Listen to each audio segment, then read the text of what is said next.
Novations? Want to know more about this strategic concept? We brought in a special guest to chat about how this could be used for flips. Hi. Adam Musmer, how are you? Great. How are you, Liz Lawrence? Just dandy. Welcome back to the Lone Lounge. Lone Lounge. And we're one more. We've got a good friend. We've got our good friend Jen McIntyre from Resource Settlement Services, and a title company that does all kinds of different things. Yep. And she has a level of expertise about unique real estate transactions that we never even see because they actually don't have anything to do with lending. Well, and we talk about all the time that like your team is the most important thing that you should be focusing on, especially for a newer investor. Like, stop looking at deals. Mm-hmm. Make sure you have a team of people. And Jen is definitely one of those layers of team members that you have to have. Yeah. To make sure that you're getting into transactions correctly and that you know kind of what you're walking into, especially with title being something that's kind of layered in the investor space with, you know, estates and probate and all these like additional moving parts that I think a normal transaction doesn't have. Having an asset like Jen is essential. Yeah. So different types of transactions. So Adam and I were sitting here and we're like, okay, we got title in the hot seat. Like, what are even questions that we have? Because again, perfect example is Novations. Like, we don't get involved in that. Yeah. And it was funny. Adam looked at me and he's like, I don't even. I mean, you explained it to me once in a pool, I think. That's work. Normal. But we were in Florida. It was hot. Anyways, yeah. pool. Some of the best networking for real estate can happen in a pool in Florida. But Novations, could you tell us a little bit what's Novation? What is a Novation? How does it work? What's the deal with that? Absolutely. And you guys might end up getting more involved with it later because there is some lending and sometimes they don't use a traditional lender. So okay, you talk guys dirty. I wouldn't even put yourself out on this realm Okay. because I think you may be in it. Okay. So Okay. the funny thing about novations is the word is Latin for exchange of contract. Okay. And they actually teach it in real estate school, but not one single realtor I've talked to remembers that because Yeah. basically in realtor school, they're just trying to teach you how to pass the test. Yeah. And it's not something that people use often, but you can novate lots of contracts. But in our space, basically what you're doing is, if a typical wholesaler or any one of those investors where you see we buy houses for cash, they go out and put the house in contract for, I'm just going to use really round numbers to make it easy for us. Mhm. So let's just say they meet with the seller and they're like, and believe it or not, there are some sellers that don't want to work with realtors. Yeah. I mean, We've heard. Yeah. I mean, people get Yeah. really antsy and Yeah. pissy about it, but they just don't. So Yeah. this scenario would work like, a great scenario would be like maybe a house in Whitehall that grandma owned and she died. Mhm. And the kids live all over the Here, there, United and everywhere. States and they just want to sell the house. Yeah. You know, they don't want to deal with realtors. They don't want to pay commissions. They don't want to be bothered. So basically the investor or wholesaler would go into contract with them for $200,000 and they would tell them, they'd say, hey, you don't have to pay any realtor fees. You don't have to fix anything. You don't have to pay for any title work. You don't have to do anything. So if it's an FHA loan or something where they're asking like you have to fix the handrail and all of that, we'll take care of it. It's almost kind of like a concierge service if you kind of think of it like Yeah. that. They're basically saying, I am going to get this on the market. I'm going to handle all the contracts. I'm going to deal with everything. You literally sit back and in 45 days or 30 days, whatever their contract, usually those contracts are 45 days, you'll get paid your $200,000. So, but in order for me to do that, I need what's called a limited novation power of attorney. There's two different ways to do it. One is with a limited novation power of attorney that the title company draws up. So basically it's a document that we go out to the seller. We all know power of attorneys, right? So like Sure. if you gave your wife one or grandma gave their grandson, it's exactly the same thing. And lenders like this way better than a different way I'm going to talk about doing. But lenders like this because everybody knows what a power of attorney is. Power of Sure. attorney isn't foreign or weird. When you say the word novation, people are like, Yeah. So basically we go out to the client and we sign the power of attorney. And it's about, go big on the paper. And it basically says that, let's say Liz has the house and I'm the wholesaler, that Liz is allowing me to sign a listing agreement, put it on the MLS, sign all the documents, agree to repairs, not repairs, whatever that is, like basically Yeah. what a normal seller would do. And then the reason why that's nice is because you have a third party a notary coming out to make sure that like Everything's on the up and up. and you know what we're talking about, and Yeah. more importantly, you are you, Yep. and you're not mentally insane. Which Duh. Yeah. Never depends on know. the day. Yeah. And so basically, we take that and then we record it. So then they can sign a listing agreement with you, the realtor. So now Okay. I can sign a listing agreement just like you normally would, and I sign it as power of attorney over Liz, and then you're my realtor, and you go put it on the MLS. Okay. So then when the contracts start coming back in, just like you would a normal seller, you'd be asking me, not her. Uh-huh. I would pick, and so clearly, number one, I have to make sure that I priced the house originally with her correctly, because if I give her $200,000 and it goes on the market, it only sells for $205,000. No. They're in trouble because there's not going to be room for the realtors and all that. But seasoned people doing novations work with a realtor first before they get in contract with Liz. Sure. They're like, how much money do you think that we can make if we, and a lot of times they're coming in and doing things. It could be as simple as just clearing it up because grandma's house has doilies everywhere and they're opening the blinds and dusting it out. Some investors full on like put money in, and we'll talk about that in a second. But most of the times they do a little bit of it to get it MLS ready. Yeah. Right? And they'll Okay. even stage it like Jensen, we talk about my good friend Jensen, he does Yeah. it. They get it ready like you normally would. Yeah. So then when all the deals come in, I decide which deal I'm going to take. I'm like, okay, I'm going to take the $250,000 deal. The end buyer has most of the time a normal lender. Not that you guys aren't normal, but you know what I mean. Yeah. But sometimes they don't. And so that front contract is really nobody on the second side really knows much about it, because what happens is when I turn the commitment into the lender, they're going to see there's a power of attorney over, and they ask, who is this person? Or like they have a power of attorney. They see it's recorded and legit, and that's the end of those questions. That's awesome. And Diana. No. No, yeah. So Yeah. then You got her attention. Yeah. So on the HUD is going to look exactly like a normal HUD, except the only difference is at the top it's going to say purchase price $250 because that's what we put it in. Yeah. And in this particular case, let's pretend like Liz doesn't have any mortgages or liens. Okay, Yeah. so she's getting her full $200,000. Yeah. If she had mortgages or liens, we would subtract that from your $200,000, Yeah. right? Because we have to pay them off. But in this case, let's just say she's clean, questionable. So on the HUD, it would say $250,000, and then you would see the realtor fees, you would see all the title fees, and then you would see a line item to the seller, almost like a mortgage payoff. It would say novation payment to Liz, $200,000, right? So we're paying because we can't and then you'll keep going farther down, and then whatever's left after, because remember, I am paying for the realtor fees, the title, all the work I did. Everything. So let's say after all that, I make $13,000, and then there'll be a line item to me for $13,000 and some change, and then it nets out to zero, because at the bottom, the seller has to net out to zero because they're not getting anything. We pay them off on the HUD as like a payment. As a line item. That's cool. And Who's signing at closing? I would be signing as the power of attorney. Okay, So so the literally, This is- there's nothing. This is the preferred way to do it. This is preferred by the Ohio Department of Insurance. It's preferred by the MLS, because I've taken all of this to the top, and to the division, the real estate division. This is the preferred way. This is the Jennifer McIntyre. This is not the way it's been, Okay. which I would like and the to big address that. the big Yeah. thing is I think the phrase "Novation Queen" gets tossed around Yeah. with Jen McIntyre. So we knew you were going to be Yes. the perfect person to Yes. explain this and explain it correctly, because I can't say enough. Adam and I talk about it on the podcast often, of just like, what is social media saying, and is that true and accurate based on our industry? So we Correct. often run Yeah. into lending aspects where people are like, "Oh, I'm doing this and this," and I'm Yes. like, yeah, you probably finagled something and you probably got it through. I'm not saying that didn't happen, but is that a regular and true and accurate Yeah. procedure? Is it No. repeatable? Is it something that you can do repeatable? over and Well, over and over? And that's a great point, because I'm a national title company, every law is different. So for example, this way works in every state. Yeah. Because power of Yes. attorneys are never going to be legislated. Yeah. And a power of attorney, they're never going to say, hey, you can't do power of attorneys. Yeah. Anyone has the right. Liz has the right. Yeah. And she has the mental capacity, which when I go there, to let anyone sell her house. Sorry, realtors or people that don't like it. Yeah. But the thing is if people would embrace it, they'd understand that's going to bring more homes to the market Yes. rather than assignments. Mm-hmm. So if you don't mind, I just want to kind of touch on how it's been taught and why that doesn't Yeah. work. Talk It about is. that. So they've been doing this out in the West Coast for Ever. Okay. long time. Yeah. Mm-hmm. Their way, and this doesn't mean you can't do it this way. I'm just saying I prefer this way. I've done over 250, and I've never had issues when they're done the Jennifer McIntyre POA. So the way that these gurus have taught people to do it is with what's called an attorney in fact statement. So basically, let's go back to our original contract with you for $200,000. Yeah.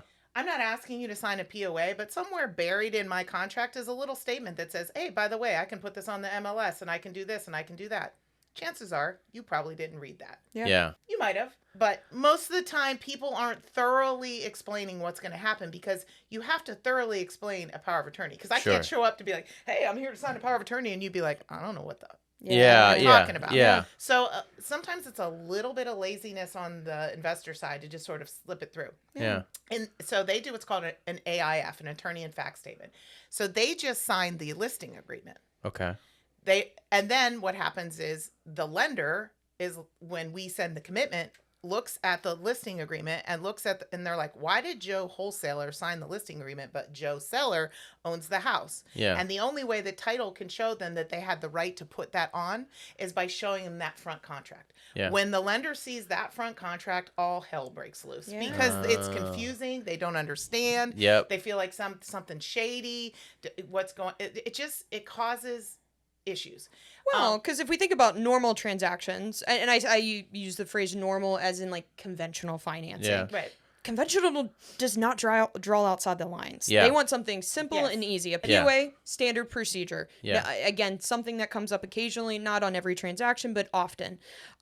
Whatever you're speaking of, I could see someone turning their nose up at that. So the difference then is on the HUD that way. So if we do the attorney in fact statement, same numbers, 200,000, 250. You sold it for me for 250. So even if the lender doesn't, and then what ends up, the buyer's agent was like, what do you mean there's another contract? And it gets everybody confused as to what's going on. So in this scenario on the HUD, it would say 250 like it normally would.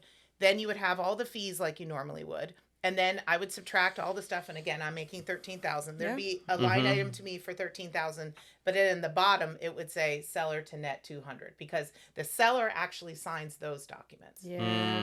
Now, That's just asking for a deal to go sideways at the end of. That's exactly what happens. Yeah. So when the seller doesn't understand what's going on, okay, and there's the part that I missed. The gurus teach the wholesaler to go cloud title. They make them go do you guys know what a cloud on title is? Talk about it. So a cloud on title is when wholesalers go into contract with a seller, and its intention was, you have a contract with me for $200,000, and then you start talking to other sellers and go behind my back and you stop talking to me. And it's not fair because I have a contract with you. So what they do is they go record an affidavit of interest that basically says, I have a you're my brother. I have a contract with you, Liz. Yeah. So if you go to somebody else and they run it through a title company and they find it, they can't close without making me I think whole. we literally just had to get something signed last week because there was one on title on a transaction that we did a couple months ago. Investors done with the transaction is now trying to burr it and put it into a DSCR loan, and it came up on title. And so we had to go get it signed. And what's super interesting about that is even if you are a traditional wholesaler doing that normally, it's normal for them to do that. They don't realize that even if Liz and I finish that contract, I still have to go on cloud title. Yeah.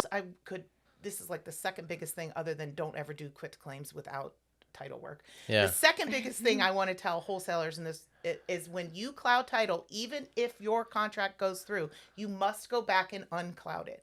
And I would say 99% of investors don't know that. They think, hey, you and I did our deal, so everything's I settled. only put that on there, just in case you screwed me over. Yeah. And then they don't do it. And so what happens is then when the investor or anyone goes later, it's still going to be there. And then we have to go hunt these people down, which luckily for me, I'm in this world. So half the time when I see the cloud titles, I can call up. Yeah, the guy in that did it. Exact scenario. I looked at the wholesaler that was on it, knew exactly who it was, sent him a text and said, hey, we need a document. Yes. Thankfully, he also had a notary in his office. It took 2 seconds. It was taken care of. But gosh, I mean, we talked just in our podcast 20 minutes ago of a wholesaler in Oklahoma. Could you imagine trying to chase down a wholesaler?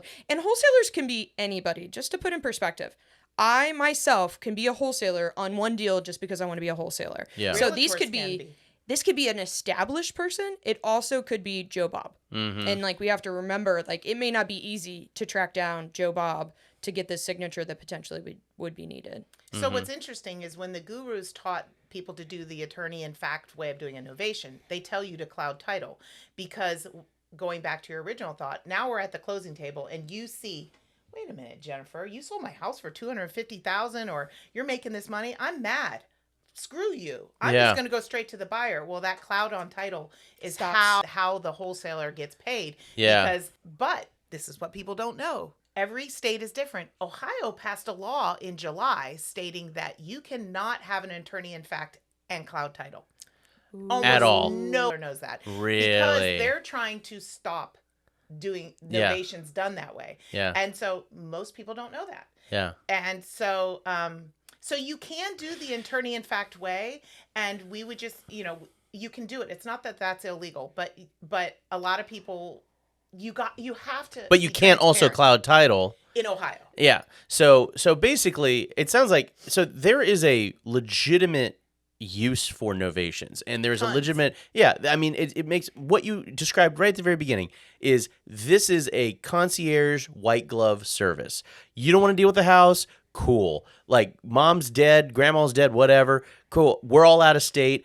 Find this person. This person the novation expert will take care of everything. Find the realtor. And find the realtor. Rehab They'll get the house. property, They'll do whatever needs to be done. do everything for you. Yep. And they're going to sell it for slightly more than what your And it clearly states that on the And it Novation clearly states POA, that. they are selling it for profit. and that seems like a Duh. reasonable business practice. Yeah. But I think if you're going the alternate route of, hey, look over here, don't look here, don't look at that man behind the curtain, and make it some kind of surreptitious, like, hidden thing, I mean, that's just going to piss everybody off. But to be fair, you can do it that way, and many sellers have no problem at the closing table. Yeah. Because they know that, Yeah. they read it, they know They that there was an understood attorney. it. And they understood it.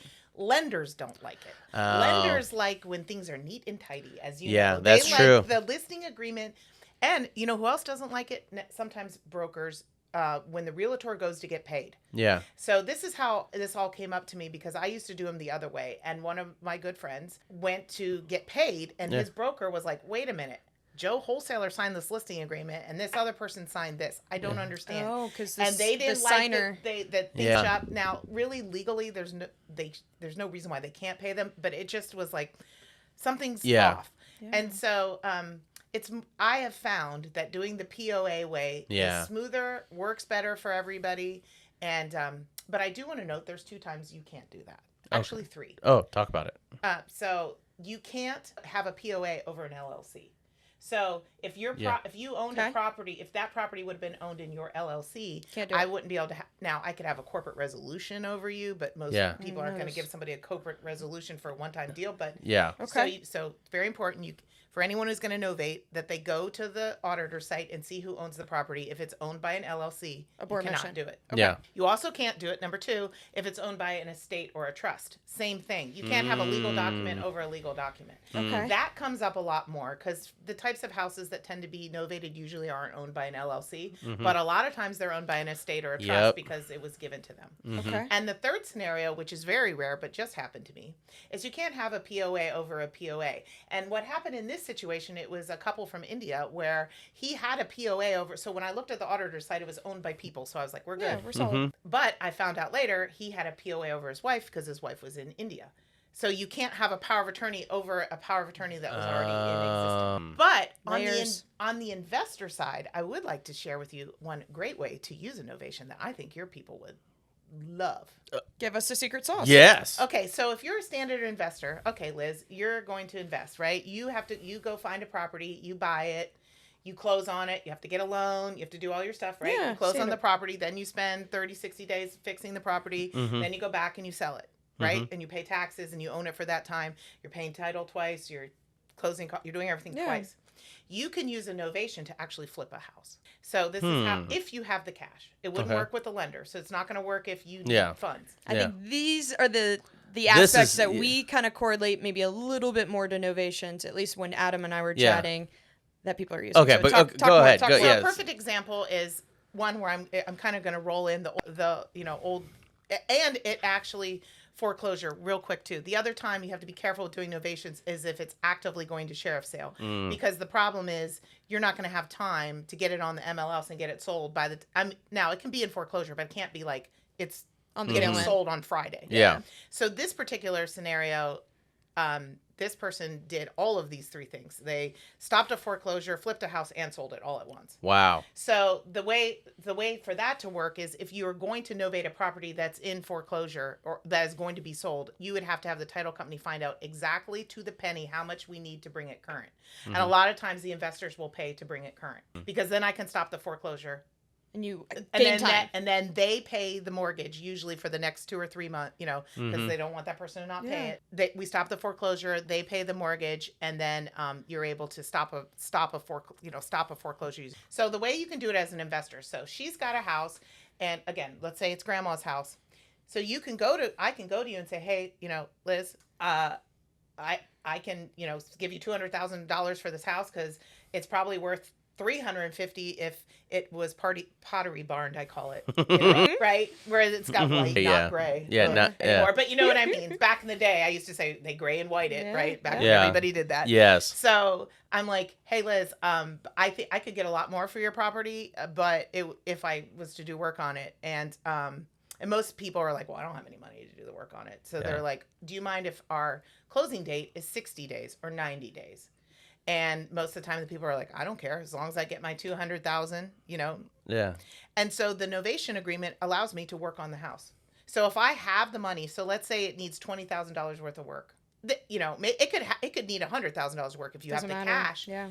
I go and fix that. She doesn't live in it. Obviously, this doesn't work if the people live in it. Yeah. She doesn't live there. I fix the house. So now when I put it on the MLS, so I do a 60-day contract, gives me 30 days to fix it, 30 days to sell it. Yeah. So now when I put on the MLS, my fabulous realtor, gets me $350,000. Nice. So I just flipped that house without ever owning it. That's insane. So That's wild. what's the risk? Yeah, what's the The risk? risk The is insurance. you rehab it and it doesn't sell. Sell. And now you just left a rehabbed property to your person that Although technically you have a POA, so they can't sell the house. You're the seller of the house. So the gears are going. Can they revoke that POA? No. Is that really? It's got very, very specific language, including death. So you have to now, obviously, this isn't one for a full gut, right? Yeah, sure. But a lot of times what my investors are doing are coming in and this is cosmetic stuff. they're tearing out. They may put new kitchen cabinets in, but we're not talking a serious fire job. sale. Yeah. But Yeah. they come in and do a good bit of money, good bit of work, and they are taking a risk because they're putting that money into the house. Again, this is all about properly making sure that you have priced accordingly. Yeah. Now, having said that, let's say a hurricane comes through and the whole market dives, like terribly, like for some catastrophic thing. I can always come back to Liz and get an addendum on our first contract and have her lower the price to 180. I could come to her and say, listen, I put this on the market and the market has tanked or elections coming or whatever. So they always have a little room to come back to negotiate. Now, Liz could say no. If she says no, I got to come up with that money. And usually it's the realtors or the other people who start taking away fees, just like a regular deal to make it work. Sure. But usually I would say 99.9% of the time that's not a problem because people price the houses accordingly. Yeah. So in theory, this is a way that investors can get into a transaction without us involved, which is totally fine. There are multiple ways of making money. But are you doing it right? And I think that's the biggest thing that we wanted to bring you in and really get into the weeds of like, how do you do a novation correctly? Are you being mindful of the moving parts? Because again, we talk often that, financial literacy in the United States is fairly low in general, and we're going above and beyond the traditional financial transactions. Educate yourself. Be mindful of what you're getting into, because these things can bite you in the ass. This can result in you losing a ton of money. So just before you dabble in this space, get in touch with Jennifer McIntyre with Resource Settlement Services. I got it. Yay. She's going to be your person. We'll probably have her on again because there's plenty more knowledge that she can provide.